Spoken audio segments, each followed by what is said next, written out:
Mənim hər günüm mətbəxdə başlayır, dəmir reyslərin üzərində bitir. Mən həm evladlarımın anası, həm evimin xanımı, həm də dəmir yolçuyam. İşimizə, günümüzə pozitiv enerji ilə başlayırıq və insanları mənzil başına çatdırmaqdan qürur duyuram.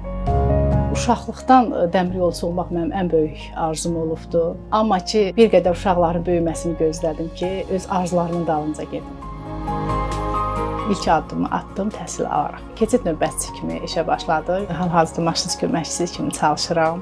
Arzum odur ki, maşinist kimi fəaliyyət göstərim. 7 ildir bu sahədə dəmir yol sahəsində çalışıram.